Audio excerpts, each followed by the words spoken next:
Alright guys, so today we've got a new slave cylinder for the shorty build here. We got the engine installed and everything, and after I got it in, I actually looked at the old slave cylinder and realized it was just about junk and really wouldn't want to use it with my $1,300 clutch that I did put in it.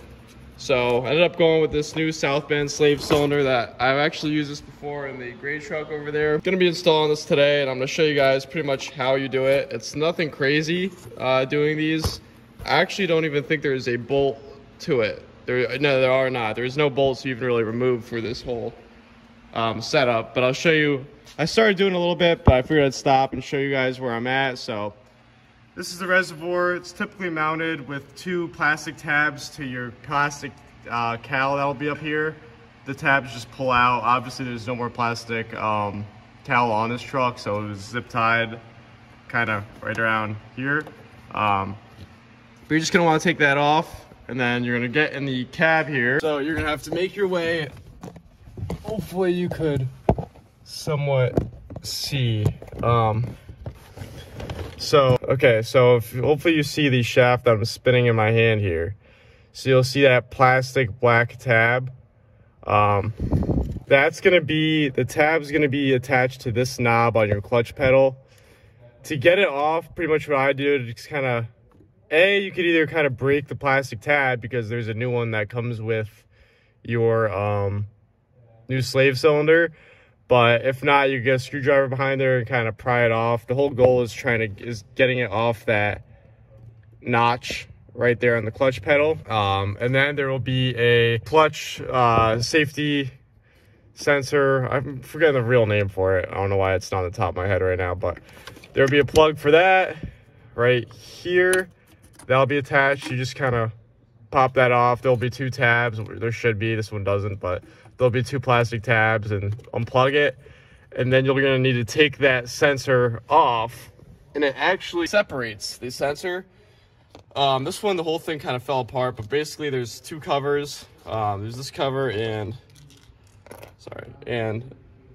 this cover that kind of attach to each other like this.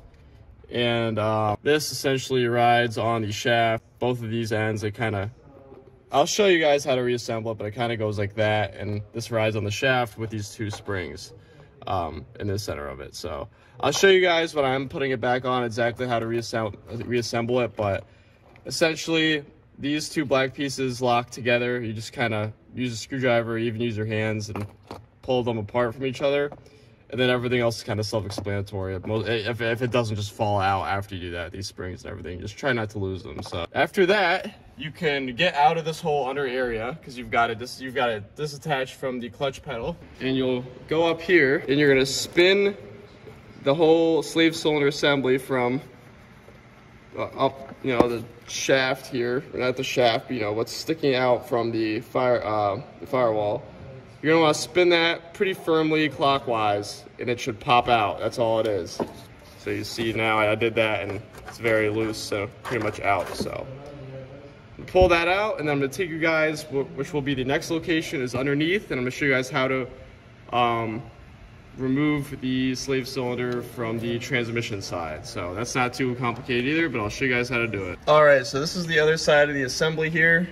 As you can see, how messed up mine is. You got the boot kind of hanging out, and I don't know if you can see that, but it's not actually perfectly flush with the transmission here because the locking tabs are all ripped up. The plastic locking tabs, which I'll show you, are all ripped up, so it's not allowing this to get fully, can't show you with one hand, but it's not allowing it to be fully seated in the transmission, which is not getting its full range of motion when you push down the clutch pedal. So I really don't feel like destroying my brand new clutch because of that. This slave cylinder probably has, honestly, close to 300,000 miles on it, maybe 400,000. So anyways, to get it off, simply kind of push in and rotate clockwise until it pops out, because all that's holding it are these plastic, sorry, I'm trying to get this to focus here. All that's holding it are these tabs, kind of similar to, the only way I can relate it to is like a headlight. The plastic tabs, when you push your headlight in, you spin it to lock it. That's exactly how this works. Headlight bulb. But you see how plastic tabs are all chewed up on it. So this thing's junk, and we're definitely gonna be swapping it with our nice South bed. But what I just showed you is literally, that's it. That's all that's really to these slave cylinders. So I'm gonna try to pull this out from up top. Hopefully it works that way. If it doesn't, I'll just let you know, but it's from top or bottom. I can't remember which way to pull the whole assembly out. But that's it, guys. Pretty simple. For your clutch neutral safety switch, you're gonna wanna put the white plastic tab that you see there. You're gonna wanna push it all the way towards the side where it has a closed end here, the side that the plug is on. So you want to do that. Then you want to take your black piece with the 2 prongs on it that you see going through the back here. You're going to want to slide the springs over the prongs on each side, and that's going to slide in. You'll see there's a notch there, and there's a slat that's supposed to fit on, and these 2 notches. So you kind of push it towards my thumb here, if that makes any sense. So push it in, and you're going to want to line the black holes and the prongs so that the prongs go through the holes, and you're just gonna kind of slide, and you'll see the springs stop at a point at that white piece. That's how that's supposed to work there. So you saw how I had the internals assembled. So you're then going to want to take that bottom side, as you're looking at right now, where the plug is, and the end that is the closed end where the 2 plastic prongs go through. As you can see, one of those prongs kind of sticking out there. That's then you're going to want on the thick part of the shaft, and then the other end of it goes on the thinner side of the shaft, and that kind of clips on. And so that's the orientation of how it goes in the shaft, and that top cover piece kind of just snaps on. That should be kind of self-explanatory, and that's how that all works. Hopefully that made sense. My stupid phone was deleting the video halfway through every time I was doing it, so kind of annoyed because I would have been able to show you in a really effective way. But if you have any sort of questions on how that works, just let me know, and I'll show you, or I'll explain to you how that's supposed to work. So sorry about that, but that should somewhat get you guys a good start on how to do it. All right, so I got the bottom side of the new slave cylinder in. You can see how nice the fitment is of that, way better than the other junk that was in it. And I probably lied to you when I was removing it. I said turn it clockwise to pull it out. I think the correct way is counterclockwise, or I'm actually positive the correct way is counterclockwise, but the one I had was such junk that you could turn it either way and it'll pop out. So if it isn't completely apart like mine, you're supposed to turn it to the left, kind of push it in, turn it to the left, and it'll pop out. So when I put this one in, I turned it clockwise, or to the right, kind of righty-tighty, and those tabs kind of lock in. You see I got it routed. I'm gonna probably add some zip ties, but I got it routed kind of out of the way. Everything going all the way up. And I'll show you guys how that top piece goes into the firewall, because that has a specific orientation as well. All right, so when you're putting the top of the slave cylinder into the firewall, there is a special alignment. So on the bottom, I'll show you on the old one, you'll see there's 3 square tabs, and one of them is not the same. One does not pop out. It's kind of got a flat on the top of it. That's gonna go, so if you're putting it into the firewall, that's gonna be on the bottom left. If you're looking at it like this, so you're gonna go straight in like that, and the side with that flat is gonna be on the bottom left. So you're gonna push it into the firewall and spin it clockwise, and again, that'll kind of lock it in place. You can test it by pulling it out, and that's kind of how that works. So that's exactly what I did with the new one here. So that's all done with. I kind of routed the reservoir up. Again, I have to zip tie it up here until I get a new plastic cowl.